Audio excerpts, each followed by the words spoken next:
Le livre de Hénoch, partie 3. L'union des anges avec les filles des hommes et l'annonce du déluge.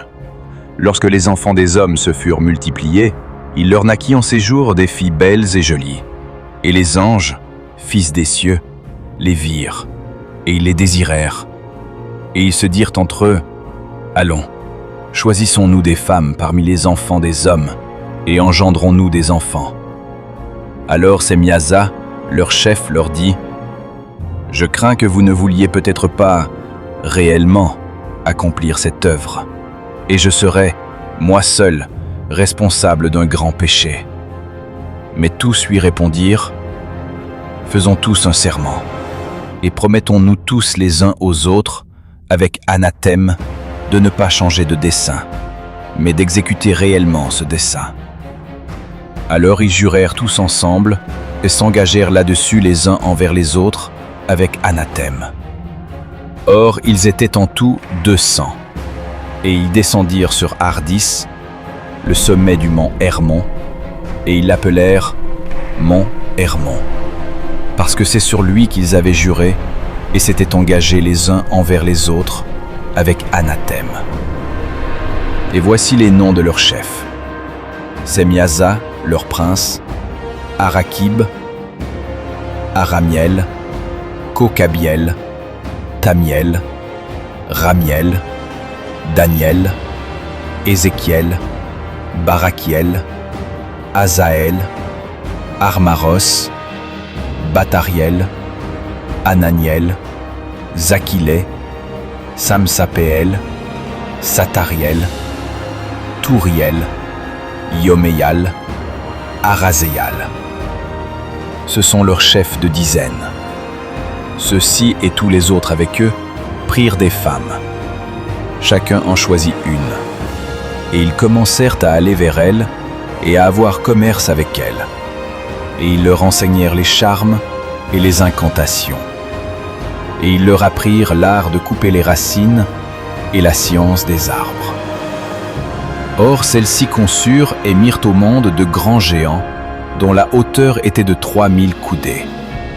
Ils dévorèrent tout le fruit du travail des hommes, jusqu'à ce que ceux-ci ne pussent plus les nourrir. Alors les géants se tournèrent contre les hommes pour les dévorer. Et ils commencèrent à pécher contre les oiseaux et contre les bêtes, les reptiles et les poissons. Puis ils se dévorèrent la chair entre eux, et ils en burent le sang. Alors, la terre accusa les violents.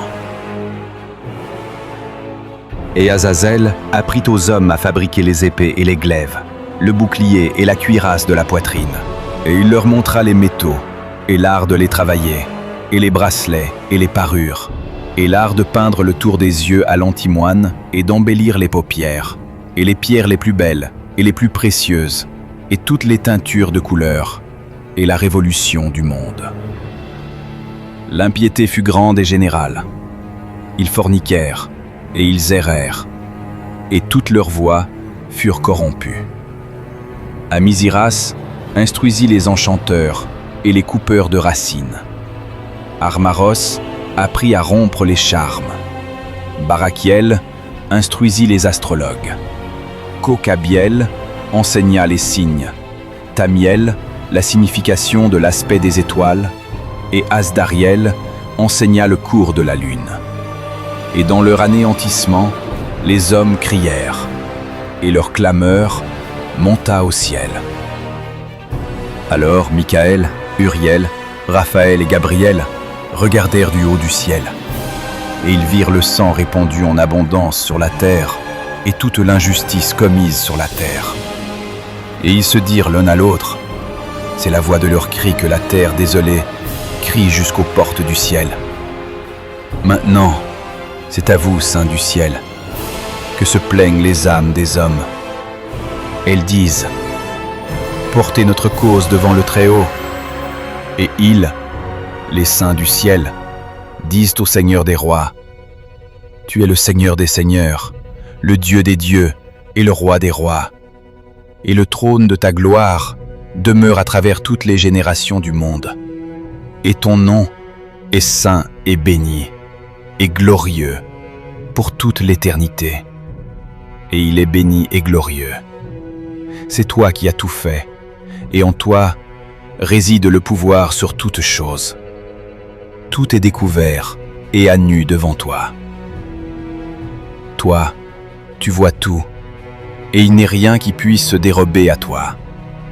Tu as vu ce qu'a fait Azazel, comment il a enseigné toute injustice sur la terre et dévoilé les secrets éternels qui s'accomplissent dans les cieux, et de quelle manière Semyaza, auquel tu avais donné le pouvoir de dominer sur ses compagnons, a instruit les hommes. Et ils s'en sont allés vers les filles des hommes sur la terre, et ils ont couché avec elles, et ils se sont souillés avec ces femmes. Et ils leur ont découvert tout péché. Or ces femmes ont mis au monde des géants, par qui la terre entière a été remplie de sang et d'injustice. Et maintenant voici que les âmes de ceux qui sont morts crient et se plaignent jusqu'aux portes du ciel.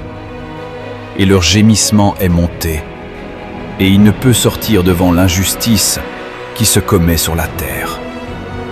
Mais toi, tu connais toutes choses avant qu'elles soient, et toi, tu sais cela, et tu les tolères, les géants.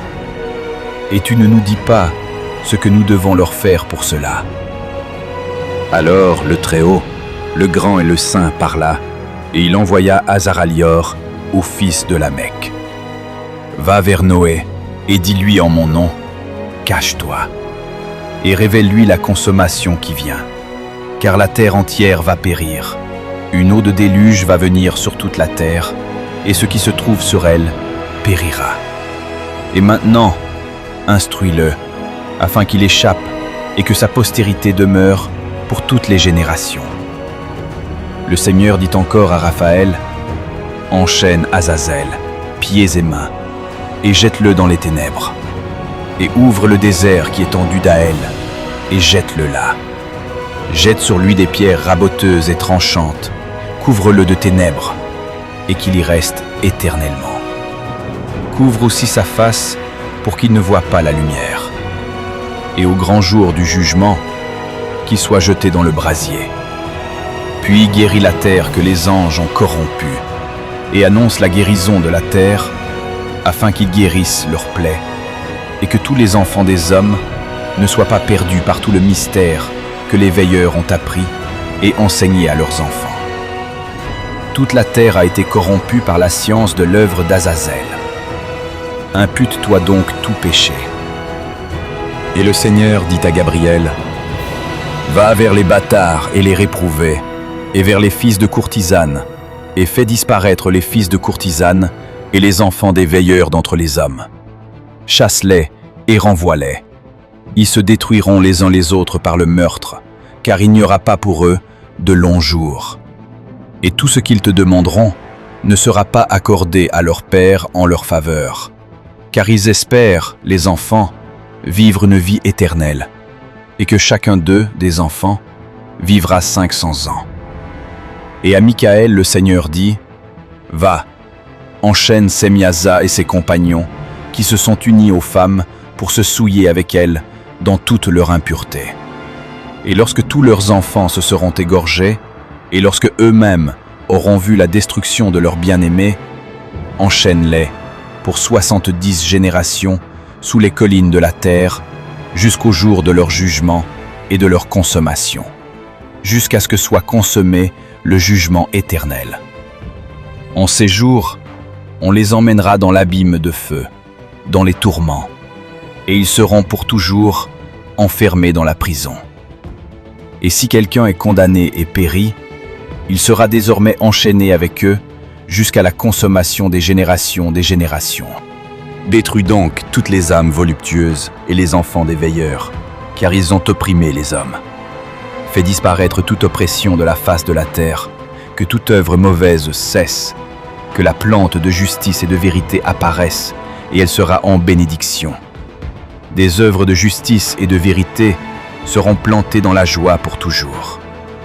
Alors, tous les justes échapperont et demeureront vivants jusqu'à ce qu'ils aient engendré 1000 enfants.